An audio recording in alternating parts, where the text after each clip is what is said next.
I remember the snap of my ribs more than the fall, the way the tile floor rushed up to meet me, and her voice, sweet, venomous, almost playful, whispering, "You deserved it."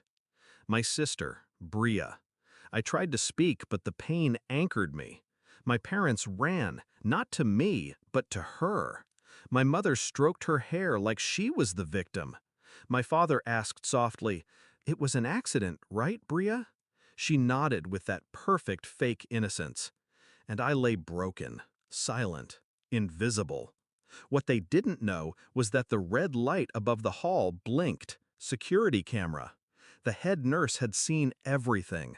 She had already pressed record. That's when I stopped being the victim. Bria was my shadow growing up, clinging, watching, copying.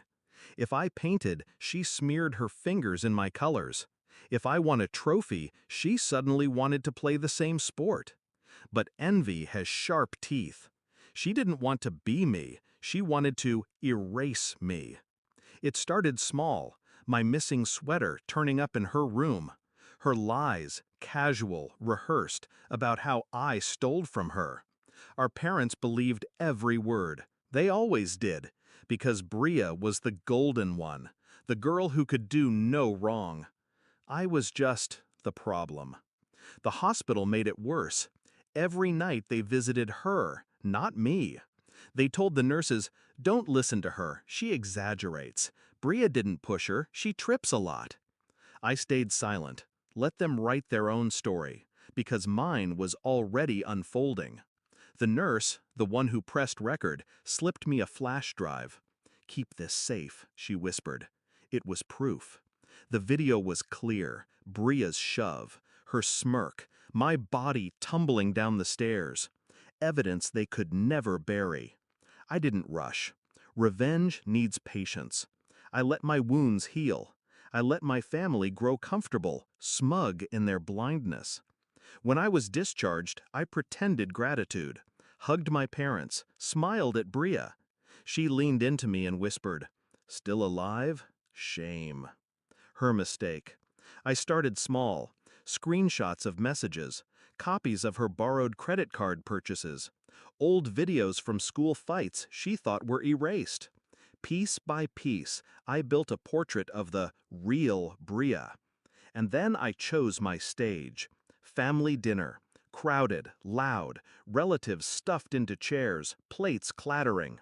The perfect audience. Bria was glowing as usual, telling stories, taking the spotlight. My parents laughed, oblivious.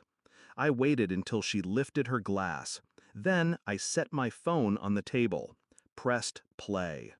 The screen showed her hands on my shoulders, the push, my body breaking against the floor, her smile. Silence fell heavy, the clatter of a fork dropping.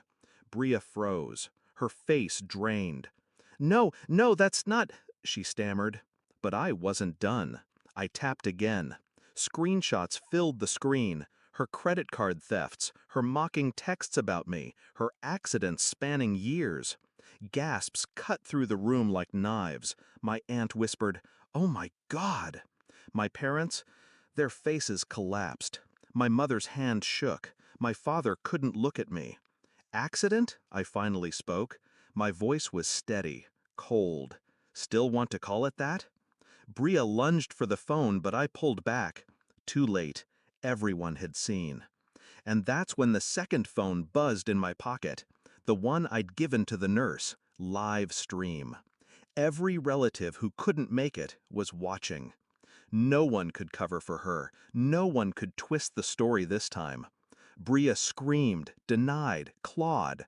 But the room had already turned. The weight of their stares was her new prison. I didn't need to shout. I didn't need to fight. I just watched her unravel, her own lies strangling her. The fallout was quick. The police called. The hospital filed a report. My parents tried to plead ignorance, but the video spoke louder than their excuses. Bria's golden glow shattered. School, friends, family, all gone. Her name, once adored, now whispered like a curse. And me?